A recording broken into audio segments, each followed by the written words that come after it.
প্রণাম কর প্রণাম কর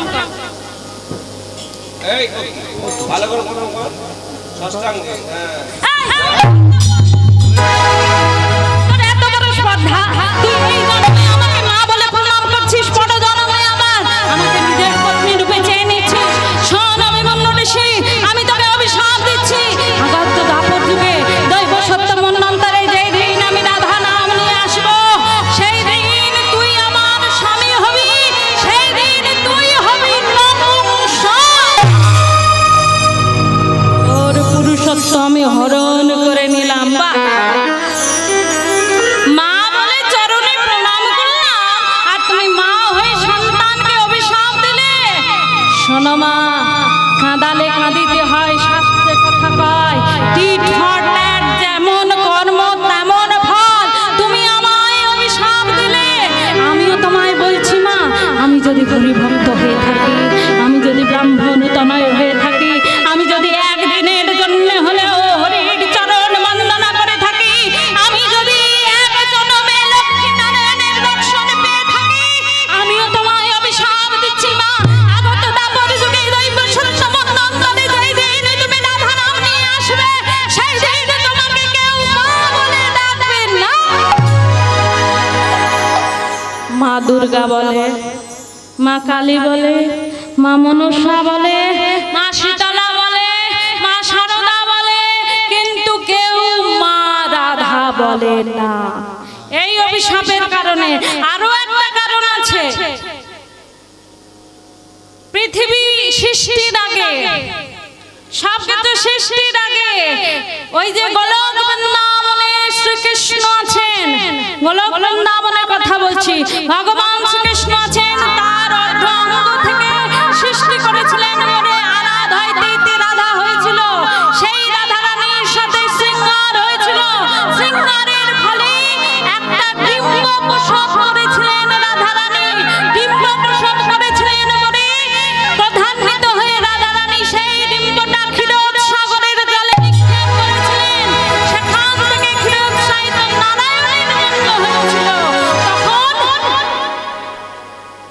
কৃষ্ণচন্দ্র রেগে গিয়ে বলেছিলেন ওগো রাধে তুমি ডিম্ব প্রসব করেছো বলে নিজের সন্তানকে ডিম্বকে তুমি নিক্ষেপ করলে ক্ষীরোদ সাগরের জলে আমি তোমায় অভিশাপ দিচ্ছি কেউ তোমায় মা বলে ডাকবে না এই দুটো কারণে রাধা রানীকে মা বলা হয় না ভক্তমণ্ডলী ভক্তিমতী মায়েরা কেঁদে কেঁদে রাধা রানী ফিরে যাচ্ছেন বৈকুণ্ঠে যখন ফিরে গেলেন কাঁদছে যখন লক্ষ্মী কেঁদো না ভাবিয়া করিও কাজ করিয়া ভাবিও না কাজ করার আগে ভেবে করতে হবে হয়ে গেলে আর কিছু করার নাই তাহলে তুমি অভিশাপ দিয়েছো অভিশাপ পেতে হয়েছে কেঁদো না তোমাকে কেউ মা বলে রাখবে না তো কি হয়েছে বৃন্দাবন মাঝে কেউ যখন কৃষ্ণচরণ পেতে চাইবে কৃষ্ণচন্দ্রকে পেতে গেলে তাকে আগে রাধা ভজনা করতে হবে তাই বলে রাধা কৃষ্ণ কেউ বলে না কৃষ্ণ রাধা আসুন লীলার বিকাশ হোক জন্ম নিচ্ছেন কে ভগবান কৃষ্ণচন্দ্র ভগবান কৃষ্ণচন্দ্র জন্ম নিচ্ছে কেমন ভাবে কোন সময় জন্ম হয়েছিল বাড়িতে গোপাল আছে মায়েদের বাড়িতে গোপাল আছে হ্যাঁ গোপালের কোন সময় জন্মদিন পালন করেন বাবা করেন তো হ্যাঁ জন্মাষ্টমী কোন সময় ভগবানের জন্ম হয় না আবির্ভাব হয় ভগবানের আবির্ভাব তিথি কোন সময় হয়েছিল ভাদ্র মাসে কেমন ভাবে জন্ম হচ্ছে দেখুন ভাদ্র মাসে আচ্ছা যারা গোপালকে ভালোবাসে তুলু ধ্বনি ধ্বনি করবেন নিতাই গৌর হরি ভাদ্র মাসে কৃষ্ণাষ্টমী নক্ষত্র রোহিণী ভাদ্র মাসে কৃষ্ণাষ্টমী নক্ষত্র রোহিণী ভাদ্র মাসে কৃষ্ণাষ্টমী নক্ষত্র রোহিণী পুত্র হেরে আনন্দিত জগত জননী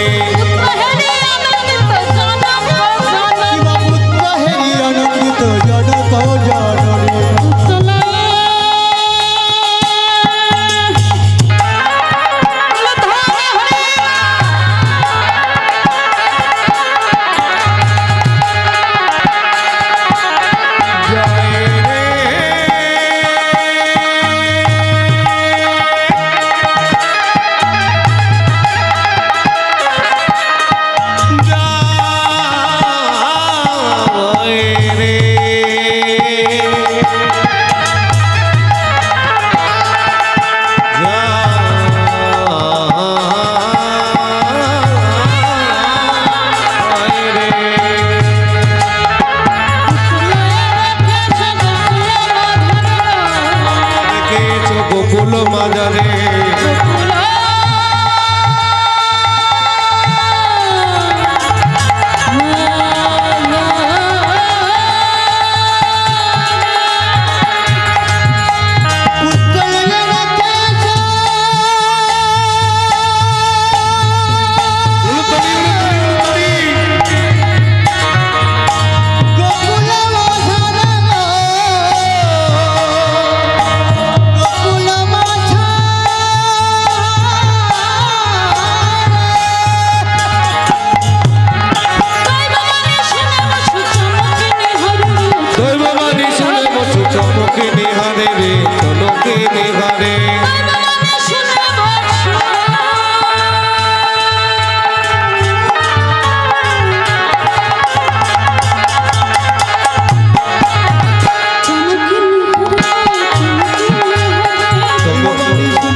বসুদেব নিয়ে গিয়ে কোথায় রেখে এলেন? নন্দালয়। নন্দালয়ে যখন রেখে এসেছে, আনন্দ আর ধরে না, চারিদিকে আনন্দ, কৃষ্ণচন্দ্র এসেছে, সখারাও আনন্দ করছে। আমরা আনন্দ করবো তো? কারা কারা নৃত্য করবে? একটু হাত তুলুন। সমস্ত ভক্তমণ্ডলী ভক্তবতী মায়েদের বলছি, কীর্তনের শেষে আমাদের কর্তৃপক্ষ বাবারা প্রসাদের ব্যবস্থা করেছে। আপনারা কৃপা করে প্রসাদ সংগ্রহ করেন, প্রসাদ গ্রহণ করে তবে যাবেন। প্রসাদ অবমাননা করে কেউ যাবেন না, প্রত্যেকে প্রসাদ সেবা নিয়ে তারপর যাবেন। একটুখানি আনন্দ হবে।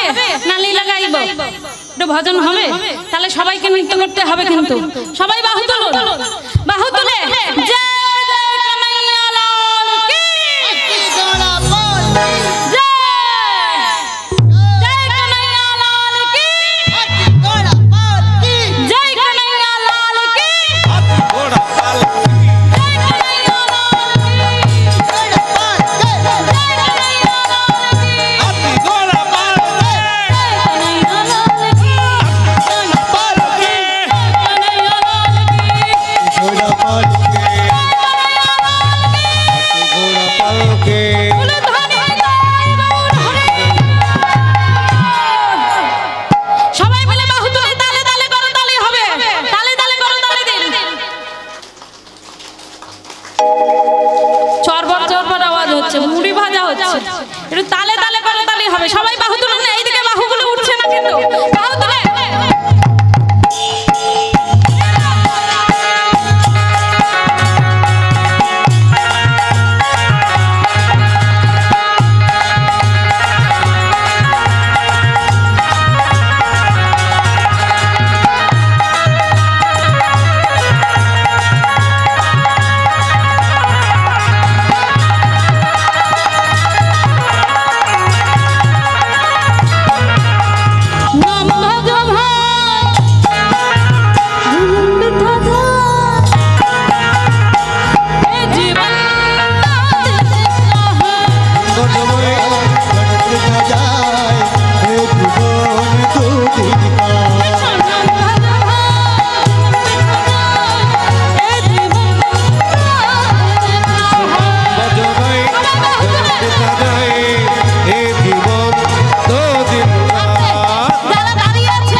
আরেকটু জোরে হয়। জয় জয় কৃষ্ণ চন্দ্র কি, জয় জয় নন্দ রাজা কি, জয় জয় যশোদা মাতা কি, ভালো লাগছে কি? জয় জয় হলো না হ্যাঁ হলো কিছু বুঝলাম না, আর কি না হলো, না হলো ভয় হলো। বাহ বাহ, জয় রাধে। এবার আসুন, জন্ম হচ্ছে কি, কার জন্ম হচ্ছে? রাধা রানী। কেমন ভাবে জন্ম হচ্ছে? একদিন রাজা বিশ্বভানু বনের মধ্যে মৃগয়া করতে যাচ্ছে।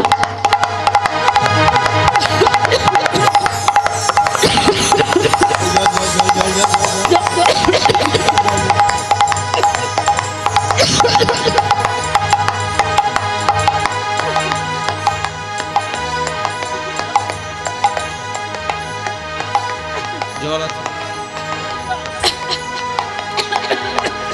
জল জল জল জল জল জল নেই কারো কাছে? জল তেষ্টা পেয়েছে কার? রাজা বিশ্বভানু। আমার পাইনি। যখন জল তেষ্টা পেয়েছে রাজা বিশ্বভানু তাড়াতাড়ি করে কি করেছে, ওই জলাশয় দেখতে পেয়েছে, দেখতে পেয়ে নেমে পড়েছে। জলাশয় নেমে পড়ে কি করছে দেখতে পেয়েছে, ওটা কি? ওই যে সোনার মধ্যে দরজা করছে, কি ওটা? হাতে তুলে নিয়েছে। যেই না হাতে তুলে নিয়েছে দেখছে একটা সোনার ডিম্ব। সোনার ডিম্বটা হাতে তুলে নিয়ে বলছে, যাই এটা একবার কীর্তিদাকে দেখে আসি। ছুটতে ছুটতে চলেছে কীর্তিদা, কীর্তিদা, কীর্তিদা, দেখো তোমার জন্য কি এনেছে। যেই না হাতে দিতে যাবে, দিলে তো? ফেলে দিলে তো? যেই না মাত্র ফেলে দিয়েছে, ফেলে দেওয়া মাত্র সেই ডিম্বটি ফেটে গিয়ে সেখান থেকে একটা সুন্দর ফুটফুটে কন্যা জন্মগ্রহণ করেছে। তার রূপের ছাটায় গোটা ত্রিভুবন আলোয় আলোকিত। এত সুন্দর দেখতে মেয়ে এই ত্রিভুবনে নাই। কিন্তু দুঃখের বিষয় একটাই, এত সুন্দর দেখতে মেয়ে যার চোখ দুটো বন্ধ। এত সুন্দর দেখতে কিন্তু চোখ দুটো অন্ধ। হাত পা নাড়ে, খেলা করে, কথা বলে, কিন্তু চোখ খোলে না। রাত বাজাদের ব্যাপার তো, তাই ঢেরা পিটিয়ে দিয়েছে চারিদিকে। সবাই মিলে গিয়ে বলে উঠলো, সৈন্যরা গিয়ে প্রহরীরা গিয়ে বলে উঠলো, রাজ্যের মধ্যে ঢেরা পিটিয়ে দিল, রাজার কন্যা হয়েছে, তোমাদের সবার নিমন্ত্রণ।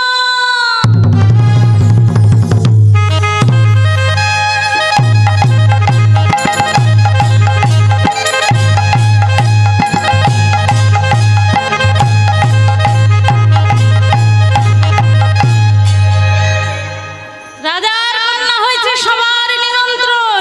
রাজা বিশ্বভানুর সখা ছিলেন কে? নন্দ রাজা। রাজা রাজা বন্ধু হয় না, তাই নন্দ রাজা বলে উঠলো, এই যে কীর্তিদা, এই যশোদা, যশোদা চলো আমার সখার এক কন্যা হয়েছে, দেখে আসি। যেই বলেছে দেখে আসি, পেছনে একজন ছিল মা।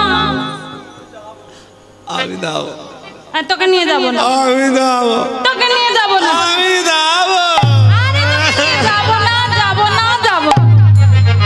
আরে এত বড় গোপালকে নিয়ে যাওয়া যায়? হ্যাঁ, তোকে এত ক্ষীর সর নবনী খাওয়ায়,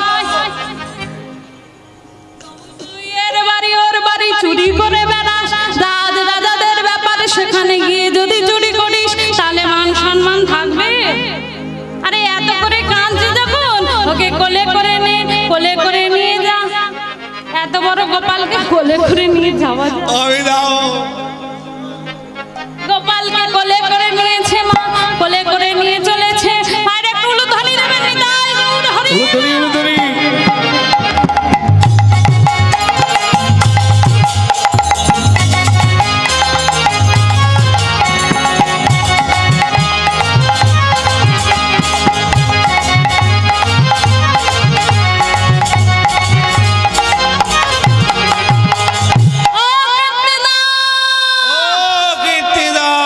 কই রে তোর মেয়েটাকে দেখি তো। যেই বলেছে মেয়েটাকে দেখে গোপাল মা চেপে ধরে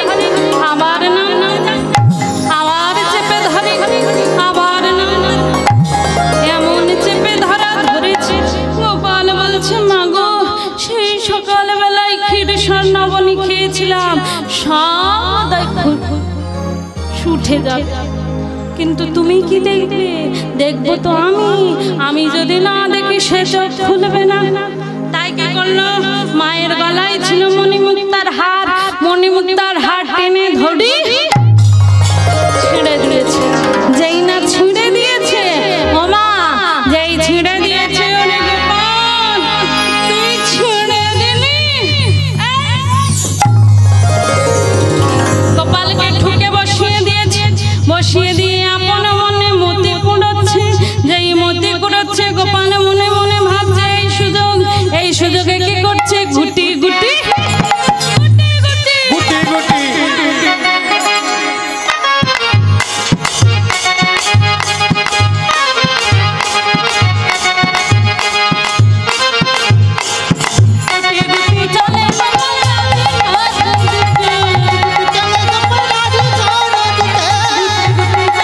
গোপাল যাই রে,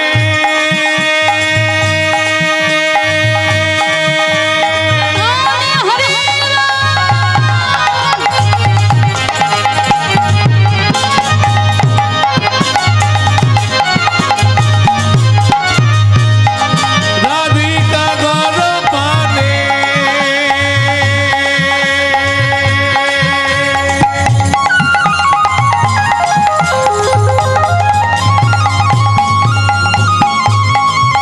গোপাল যাই রে,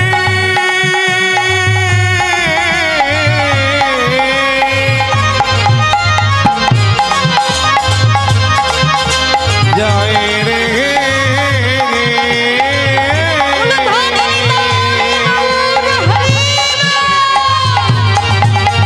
যাই রে, যাই রে, যাই রে, যাই রে,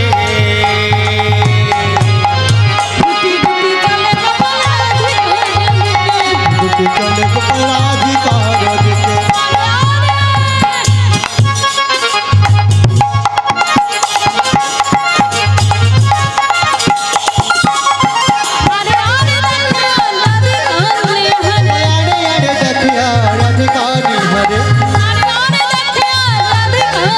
গোপাল আরে আরে দেখে রাধিকাকে আরে, হামাগুড়ি দিতে দিতে গোপালে চলেছে, হামাগুড়ি দিতে দিতে গিয়ে কি করছে, এই যে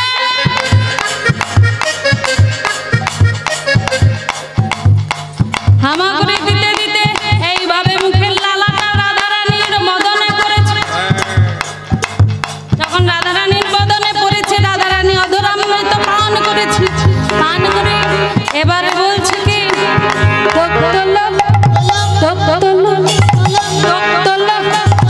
কি বলছে, ছোট্ট গোপাল তো আদো আদো কথা, চোখ খোলো, চোখ খোলো, চোখ খোলো, চোখ খোলো, চোখ খোলো, চোখ খোলো, চোখ খোলো, চোখ খোলো।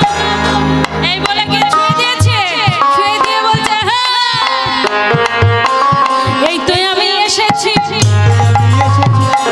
আমি এসেছি, এই তো আমি এসেছি, কথা দিয়েছি, এই তো আমি এসেছি। কথা দিয়েছি, এই তো আমি এসেছি। আরে আরে আরে আরে দেখে আরে রাধিকাকে আরে, আরে আরে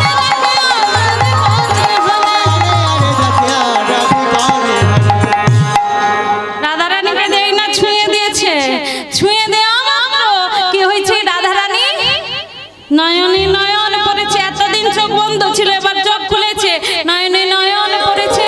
নয়নে যখন নয়ন পড়েছে, রাধারানী নিজেকে সমর্পণ করে দিলেন কৃষ্ণ চরণে। সেই দিন থেকে হয়ে গেলেন কৃষ্ণ প্রিয়সী রাধা। সবাই মিলে বলুন, জয় জয় রাধা শ্যাম কি, জয় জয় রাধে শ্যাম কি, জয় জয় রাধে শ্যাম কি। এবার কৃষ্ণচন্দ্র চলে গেলেন আপন গৃহে, রাধারানী পরে